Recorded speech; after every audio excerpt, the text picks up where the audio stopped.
जाहिर है कि आप सियासत के कारजार में तो हैं, मगर आप एक मंजे हुए सहाफ़ी भी हैं और आप सहाफ़त की निगाह से, उस ऐनक से भी चीज़ों को देखते हैं। ये जो सारा कुछ इस वक्त मुल्क में हो रहा है और जो पॉलिटिकल सिचुएशन इस वक्त बन चुकी है, मैं अगर कहूँ तो जसारत कर लूँ सर ये पूछने की कि ये जो सब कुछ हो रहा है मुल्क में, क्या मियाँ साहब को ये जो गारंटी वाली बात है मिल चुकी है, गारंटी कि वो अगले वजीर आजम होंगे, या जिस तरीके से पाकिस्तान पीपल्स पार्टी इल्ज़ाम लगा रही है कि ये अब सेलेक्टेड प्लस हो गए हैं?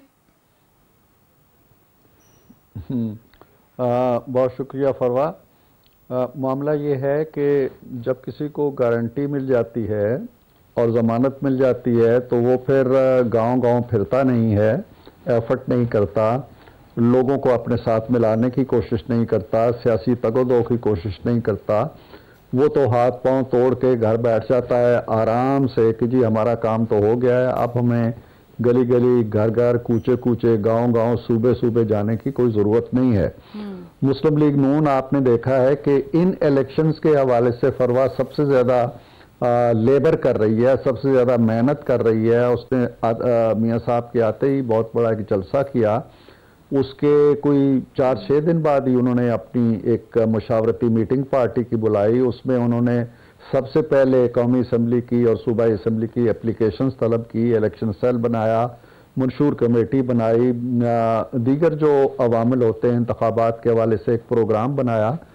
तो हम तो अमली जिद्दोजहद कर रहे हैं, अमली कोशिश कर रहे हैं, और जो अमली जिद्दोजहद और कोशिश कर रहा होता है, तकोदो कर रहा होता है, मेहनत कर रहा होता है, फील्ड के अंदर होता है, वो गारंटी वाला नहीं होता है। वो ये जानता है कि मैं कुछ करूंगा तो ये खेती उगेगी, वगरना अगर मैं घर बैठा रहूंगा इस जमानत पे कि खुद ब खुद ना मैं बीज डालूं, ना मैं हल चलाऊं, ना मैं पानी डालूं और खेती उगाएगी, वो शायद किसी और की तमन्ना हो, हमारी ऐसी कोई तमन्ना नहीं है। सही है। इरफान सिद्दीकी साहब ये भी फरमाइएगा कि ये जो डीप पॉकेट्स है in the political scenario of Pakistan, जिसे हम कहते हैं कि बैसाखियों पर आना, जैसे कि पाकिस्तान पीपल्स पार्टी भी कह रही है, इल्ज़ाम आयद कर रही है, या किसी के कांधों पे चढ़कर इलेक्शन लड़ना, नून लीग पर ये बड़ा वाज़ेह इल्ज़ाम लगाया जा रहा है पाकिस्तान पीपल्स पार्टी की तरफ से कि ये इलेक्शन जो है ये आरटीएस पहले बैठा था, अब तो शायद आरटीएस वाला से भी कोई आगे वाला काम हो जाएगा नून लीग को इलेक्शन जितवाने के लिए, जिस तरह एमक्यूएम के साथ हाथ मिलाया जा रहा है। और कल 30 के करीब लोग जो हैं बलूचिस्तान से हमने देखा कि कंफर्म हुए आज भी कि वो नून लीग में शामिल हो गए। तो क्या आप समझते हैं कि डीप पॉकेट्स या बैसाखियाँ या कांधे अभी भी नून लीग इस्तेमाल कर रही है या काम आ रहे हैं? देखिए, हर पॉलिटिकल पार्टी को ये इस्तेकाक होता है कि वो अपनी हरीफ जमातों के बारे में इस तरह की बातें करती रहती है। ये चूँकि एक डेमोक्रेटिक पार्टी है, पीपल्स पार्टी भी, PMLN भी, लिहाजा वो एक दायरे के अंदर रह के एक दूसरे पे हमला करते हैं या इल्ज़ाम लगाते हैं। तो मैं नहीं समझता हूँ कि ये कोई ऐसी बात है। ज़ाहिर है कि अगर एक जमात ये फील कर रही है कि वो पीछे रह गई है और कोई दूसरी जमात आगे निकल गई है, तो वो इस तरह की बातें करती रहती है। जहाँ तक अमली सूरत हाल का ताल्लुक है, क्या MQM से हाथ मिलाना या बलूचिस्तान की जमातों से हाथ मिलाना इस चीज़ की दलील है कि हम कोई RTS कर बैठे हैं?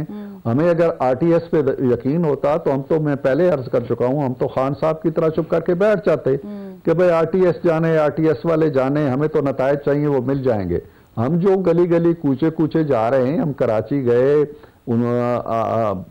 बात की, अपना MQM से बात की, हम बलूचिस्तान गए, वहाँ की जमातों से बात की, तो ये एफर्ट है। अगर यही लोग पीपल्स पार्टी में शामिल हो रहे होते या ये देखते कि हमारा मुस्तकबिल पीपल्स पार्टी से जुड़ा हुआ है, या ये देखते कि पीपल्स पार्टी शायद इक़्तिदार में आने वाली है, तो हम उसके साथ चले तो फिर सब कुछ ठीक था। लेकिन चूंकि उन्होंने ये जो तासुर है कि मैं नहीं कह रही हूँ, मरीम नवाज साहिबा ने ऑन रिकॉर्ड बोला है कि बाप का बाप कोई और है और फिर बाप पार्टी हो गई या MQM हो गई, इसके बारे में ये तासुर आम है कि ये इस्टेब्लिशमेंट के कहने पर यहाँ से वहाँ और वहाँ से यहाँ चले जाते हैं और फिर जो भी हुकूमत बनाता है उसके साथ जुड़ जाते हैं। ये तासुर कैसे ख़त्म किया जाएगा? क्योंकि जब से MQM के साथ आप लोगों की बात हुई है, बाप के साथ मामलात हुए हैं, ये तासुर अब मजीद जोर पकड़ता जा रहा है कि शायद आपके साथ इस्टेब्लिशमेंट का आशीर्वाद है। देखिए, इस्टेब्लिशमेंट की, आशीर्वाद की अगर बात करते हैं तो 2008 के इलेक्शन आप देखिए, मोहतरमा जलावतन थी, अशफाक परवेज कियानी साहब उस वक्त आर्मी चीफ थे जी, exactly. और मुशर्रफ साहब की हुकूमत थी, तो उस वक्त भी बातचीत उन्होंने की, जाके NRO किया, बाकायदा एक मुआहदा हुआ कि हम मुशर्रफ को वर्दी के बगैर सदर कबूल कर लेंगे, और मुशर्रफ साहब ने कहा जी कि हम फिर इलेक्शन में उनको खुला हाथ देंगे और उनको वजीर आजम बनाएंगे या बनवाएंगे।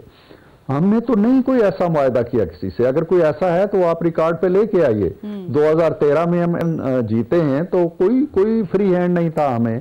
आसिफ जरदारी साहब सदर थे उस वक्त और उनके तैनात करदा अशफाक परवेज कियानी उस वक्त आर्मी चीफ थे। आज भी हमारे साथ कौन सी रियायत हुई, आप मुझे बताइए। एक शख्स को आपने जाली मुकदमों में घेरा, उसको JIT के सामने लाए, नैब के सामने डाला आपने एक शिकार को बांध के, और फिर नतीजा ये निकला जी के बेटे से तनख्वाह नहीं ली, घर चले जाओ। हम पे जुल्म हुए। 9 साल उसको आपने जला वतन किया, 2-2.5 साल आपने उसे कैद में रखा, 200 उसने पेशियां भुगती। ये काम आपने किए हैं, इनमें से कौन सा काम जायज है? आज अगर कोई किसी बारगाह से या किसी अदालत से उस नाइंसाफी का इजाला हो रहा है, मैं इंसाफ नहीं कह रहा, उसका इजाला हो रहा है, तो उसको ये समझना जी कि ये सहूलतकारी होगी। होता ये है फरवा कि जब कोई जमात हार जाती है तो वो इस तरह के एलिगेशंस लगाती है। मुझे यूं लग रहा है कि पीपल्स पार्टी अपना काम नहीं कर रही, हमारा काम कर रही। वो पूरे पाकिस्तान को ये तासुर दे रही है कि हम पीछे रह गए हैं और नून आगे निकल गई है और नून की हुकूमत बनने वाली है। हम नहीं कह रहे, हम नहीं दावा कर रहे, लेकिन ये वो दावा कर रहे हैं। यानी इन अदर वर्ड्स आपको लग रहा है कि पीपल्स पार्टी ने वक्त से पहले अपनी हार कबूल करना शुरू कर दी है? बिल्कुल, मेरा यही मकसद है कि उन्होंने हार कबूल करके वो तावीलें और वो दलीलें जो हारने के बाद दी जाती हैं वो पेशबंदी के तौर पर हारने से पहले देना शुरू कर दिया। ठीक है इरफान सिद्दीकी साहब, बहुत सारी चीज़ें, खैर इमरान खान की पर्सनालिटी और मियां नवाज शरीफ की पर्सनालिटी में ज़मीन आसमान का फ़र्क है, दोनों की डायरेक्शंस भी मुख्तलिफ रही हैं, लेकिन एक चीज़ जिस पे दोनों इत्तेफाक तो नहीं कह सकती लेकिन कमोबेश बयानिया एक जैसा था, वो एहतसाब का बयानिया था।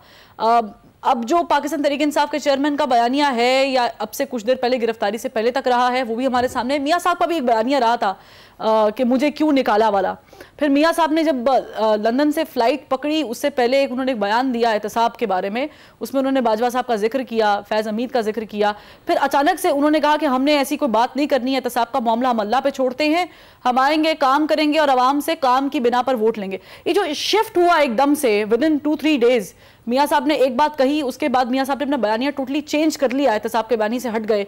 ये चेंज उन्होंने खुद सोचा कि ये नहीं होना चाहिए, शिफ्ट करना चाहिए इस बयानिए को, या फिर उन्हें समझाया गया कि आप आ जाएं, बात हो जाएगी, मसले मसाइल हल हो जाएंगे, एहतसाब के नाम पे कुछ नहीं निकलेगा?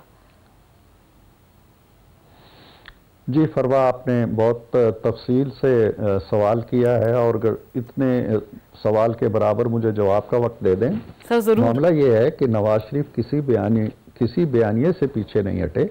उनके बयानिए का बुनियादी मकसद ये था कि जो लोग जमहूरियत पे हमला करते हैं, जमहूरी हुक्मरानों को चलने नहीं देते, या एक जमहूरी हुकूमत कायम होती है और उसके हाथ पांव बांध लेते हैं और अपना एजेंडा उन पर मुसल्लत कर लेते हैं, ये काम नहीं होने चाहिए। चाहे उन्होंने बाजवा का नाम लिया, चाहे उन्होंने साकिब निसार का नाम लिया, चाहे फैज़ हमीद का नाम लिया, ये इसी रेफरेंस में लिया कि ये काम नहीं होने चाहिए। अब जो आप निकाल के तकरीर देखिए उनकी, जो उन्होंने की है वापस आके मीनार पाकिस्तान में, वहाँ उन्होंने यही बात की है। उन्होंने कहा है कि मेरी 40 साल सियासी ज़िंदगी का निचोड़ ये है कि ये काम अब बंद हो जाने चाहिए, और अगर ये काम करते रहेंगे, उन्होंने साथ ये भी कहा है, अगर ये काम करते रहेंगे तो फिर मुल्क आगे नहीं चढ़ेगा, यही नहीं चल सकेगा। यही बयानिया है ना उनका कि इन चीज़ों को नहीं होना चाहिए। अब दूसरा रुख देखिए, दूसरा रुख ये है कि एक तरफ ये चीज़ें हैं कि जी मुआसबा करो, फलां को मुकदमा कायम करो, फलां को फांसी चढ़ाओ, फलां को नायल करार दो। एक तो ये पहलू है जो कि होना चाहिए। अगर इस मुल्क के अंदर इंसाफ है तो जो डीरेल करते हैं डेमोक्रेसी को, उनका मुआसबा होना चाहिए। हम आज भी ये समझते हैं।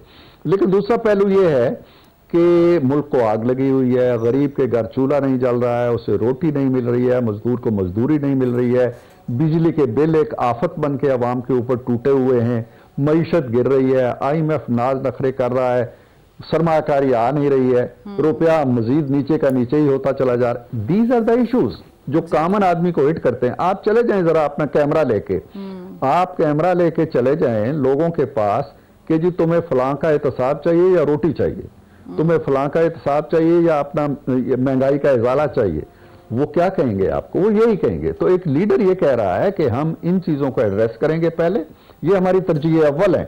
तरजीह अव्वल का मतलब ये नहीं होता है कि बाकी चीजें आपने भाड़ में झोंक दी, बाकी चीजें वक्त आने पे। और मैं समझता हूं कि अब बहुत से सबक सीख लिए गए। आज अगर मियां साहब नाम ले ना लें, बाजवा साहब का नाम लें या ना ले, फैज हमीद का चर्चे नहीं हो रहे उनके। हर रोज आप एक ना एक प्रोग्राम नहीं देखते उनके बारे में, लिहाजा उनका मुहासबा वक्त खुद कर रहा है, ठीक, कुदरत खुद कर रही है। मियां साहब ये कहते हैं कि हमारा फोकस अब अवाम की तरफ है, अल्लाह पे छोड़ने का मतलब यह है कि अल्लाह ने अपना काम शुरू कर दिया है।